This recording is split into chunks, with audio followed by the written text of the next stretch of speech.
family, friends, you already know where you at. You want to miss a Think Smart show. But you don't know location. You might know location because I've been here a few times. You might notice the background. I'm at Harris-Stowe State University. My HBCU, my alma mater. I always come back, bless the students because guess what? They are part of the line. The line of Harris-Stowe State University, and I'm a part of that. They're a part of that. And so that makes us what? Family. But I got my brother here, Jordan. Yes, sir. Jordan Ross. Jordan Ross is a amazing... I don't want to just say student, amazing being. How about that? An amazing being. And he got, and he has a lot going on. But I want him to tell his story. It's unique. If I'm not mistaken, you're a junior, correct? Sophomore. He's in his sophomore year at Harris-Stowe State University. But let's start off at the beginning. So, you told me in previous conversation you were born in California. Yes, sir. Moved to St. Louis when you were 4. Yes, sir. 4 years old. And then we're going to fast forward through high school and go straight to going out to college. So let the people know, where did you go first? Before I came to Harris, I was at Morehouse College down in Atlanta. You're down in Atlanta. So give us a little bit of spill of that first feeling of college being at Morehouse. Oh man, it was a culture shock. I'm gonna keep it blunt. I mean, I was in awe. And the reason why I say it was a culture shock, and most people when they hear culture shock, they immediately assume race. But it's deeper than that. Because coming from St. Louis, our culture is poverty. So I went down to not Atlanta, but specifically Morehouse, and you step foot on Morehouse campus, it's a different feeling. Because you go around and you see these people, and well, your brothers, your family, and everybody's thriving. And to see that, and then you are now immersed in that environment, it shocked me. To think like I didn't know that we could be this high, like I didn't know we were this upper echelon. So it shocked me. It was a great experience. I'll say that. So, but you had a little problem. You had a little trouble there. Oh yeah. And it was too. I remember you telling me that it was too much of a culture shock to where you said I got to get myself together. Yeah, being in St. Louis is you can get that syndrome where. Big fish, small pond. Real syndrome, especially when you are successful. And success is all relative, but I consider myself a successful and I progressed through my life. So St. Louis, I was on the ball, president, Kappa League, student council leader, National Honor Society, Missouri Public Affairs Academy, Leadership Institutes, People to People Leadership Organizations. I met General Colin Powell. So I've traveled all over the world, Saudi Arabia, Embassy, and this is all while just being in St. Louis. And I'm thinking I'm big kahuna, big man on campus until I stepped on Morehouse campus. And that culture shock, it made me either, once you step on Morehouse campus and you get in that environment, either you're going to rise to the occasion or you're going to shrink. And so that first semester was a struggle for me because I had a hard time transitioning. I just couldn't seem to adjust. But then it clicked for me that my mindset had to change. The issue was that I was too busy trying to compete with my environment instead of trying to just believe in myself. Once I started believing in myself, then I started to become a product of my Morehouse environment. And I was one of those guys where people was like, oh yeah, he's the one that's doing so. So it was rough at first, GPA 1.75 out of 15 credits. It wasn't the best. But then bounced back second semester, 3.8 GPA, went to summer class, got my credits back, and back on track, man. Then, but you had a transition in that time frame. You came back home to St. Louis, and you enrolled at Harris-Stowe State University. Yeah, man. It's crazy how God worked. Because it was at the time, and I'm just walking everybody through. My thought process. When I tell people I went from Morehouse to Harris-Stowe, they say, "What happened?" And I tell them, COVID happened, but it was deeper than that. And I really think that my steps are numbered, my steps are ordered. And it was really a blessing. I came home due to COVID. I was in California actually on my spring break. I got the call. My mom said, yeah, we're going to hurry up, change your flight information. We're going to get you back home. So I said, okay, that's not an issue. And then I come home, but she's like, so what school do you want to go to? Because I was paying for Morehouse out of straight loans. That's $50,000 in a hole right there. And I said, I can't afford to pay $50,000 for online classes, but I enjoy my HBCU environment and I love contributing to a society where I'm welcome. So I said, let me go ahead and let's see what Harris-Stowe talking about. And this has been the biggest blessing of my life. real. Wow. So you still get to elevate like you did when you was at Morehouse. Of course, the culture is a little bit different because, you know what I'm saying, we'll pay homage to Morehouse, but the experiences that you are now in and the light that you're in, talk about that. It's unmatched. It's unmatched. I mean, down now, you know, I'm not even going to compare it. I'm just going to strictly talk about Harris-Stowe. Me being here has allowed me to put myself on a platform that I never thought imaginable. Like, me being here, I was able to work with the media team here at Harris-Stowe. I've gotten very close quarters working in the financial aid office. The administration is great. I've met so many great alumni as I'm talking to you right now. Right. So it's coming to Harris-Stowe, it's really like coming back home, and it grounded me. And me getting grounded allowed me to really set my roots and just grow. And now that I'm here at Harris-Stowe and I see so many people that are willing to invest in me and they see the potential that I have, I'm so grateful that I came to Harris-Stowe and met the fantastic alumni that we have. It's really a blessing, man. So, but tell the love. I want you to talk about this too, because you said this. The love of your Morehouse brothers. Oh, man. Even though you don't go there anymore, Yeah. talk about that. No. That freshman experience, and if you know, then you know. That freshman experience, especially at Morehouse College, is unmatched. It's like an instant brotherhood. I mean, literally, you know, it's time. I can't even speak on the experiences that happen because that's our brother. That's just part of the code.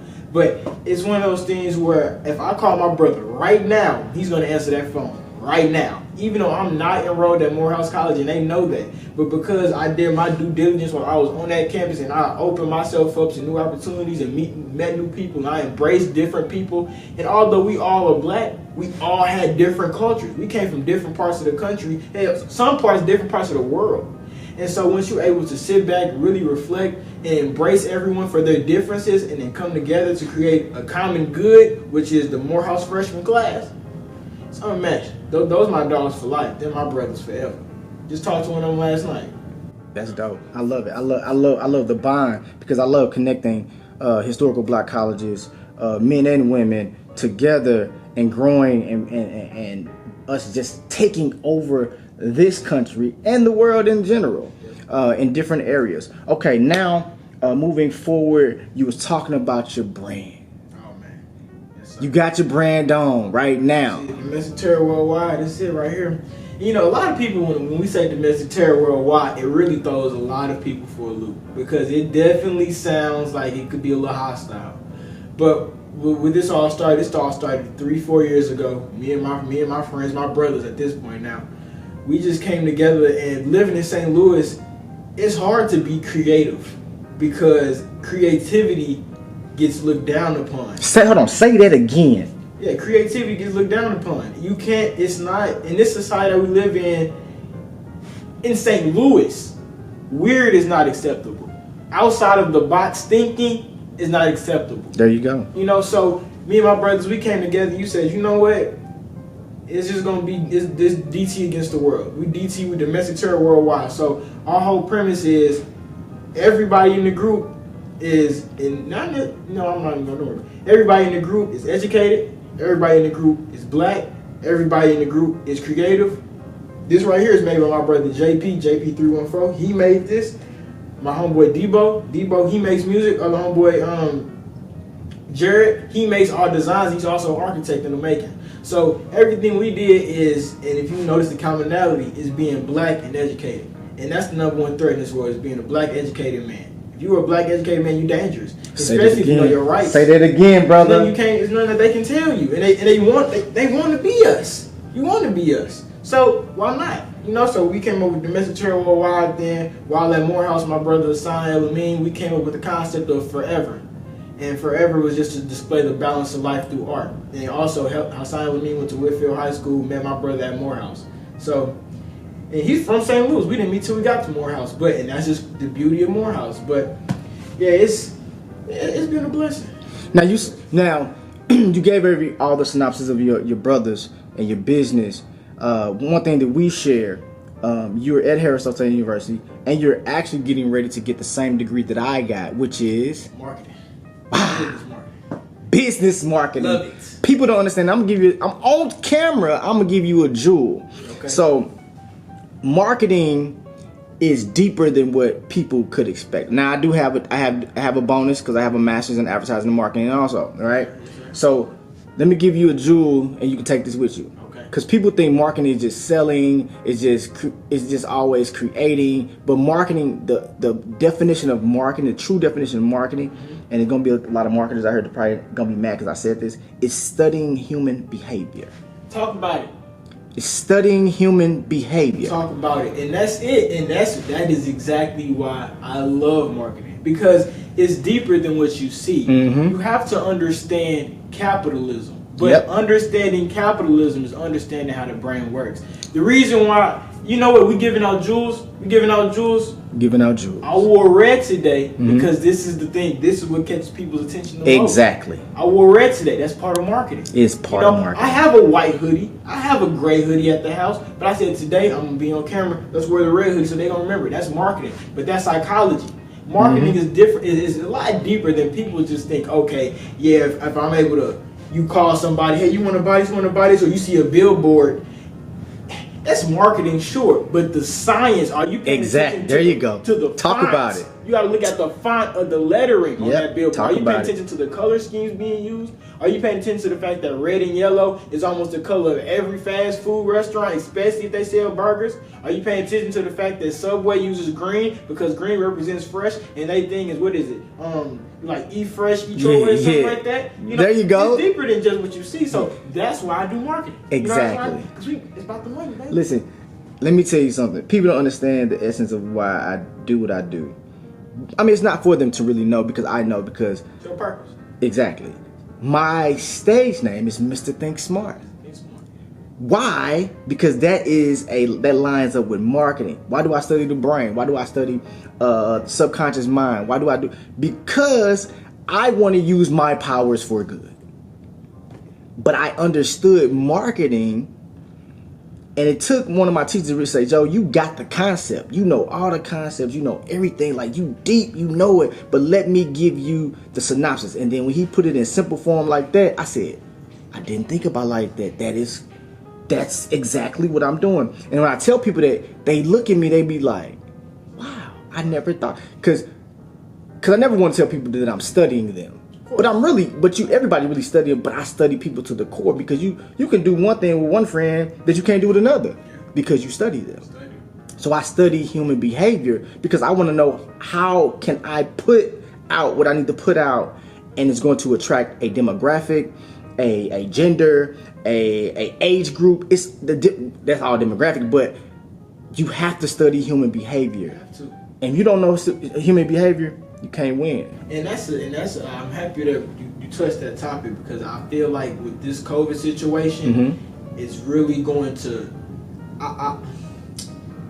as a human race, going forward, the people who have interpersonal communication skills are going to excel. I really want to hone in on that. This COVID situation, with this whole virtual learning situation, it's great if you a homebody, but I want you to know, this school system was not created virtually. This was all created through experience. So with people kind of just being real lackadaisical about, and they enjoying the fact that they can be impersonal, just know, once the world opens back up, you're going to see the sharks. The sharks going to be in the waters. So you just got to make sure that you're sharpening your skills every day. Because the thing is, when you study human behavior and you understand how people operate, they don't call TV programs for nothing. Hey, look, boy, you learning. Boy, you learning. You know a little bit. You've been watching. I like that about you. It's all about the subconscious, man. Exactly. It's all about the subconscious. So we're going to end it out there, man. I salute the divinity in you, Jordan. I want you to continue to excel, continue to be a pillar here at Harris-Stowe State University, be an iconic person. Now, I'm not going to stroke my ego. Even though Harris-Stowe State University is a small university, I did my due diligence here. Did your due diligence? And I want you to do the same. Don't do what I do. Do better than what I did. Yes, sir. All right. So I salute the divinity in you, man. We will see you next time. Yes, sir. Appreciate them and Think Smart. Appreciate it. Peace.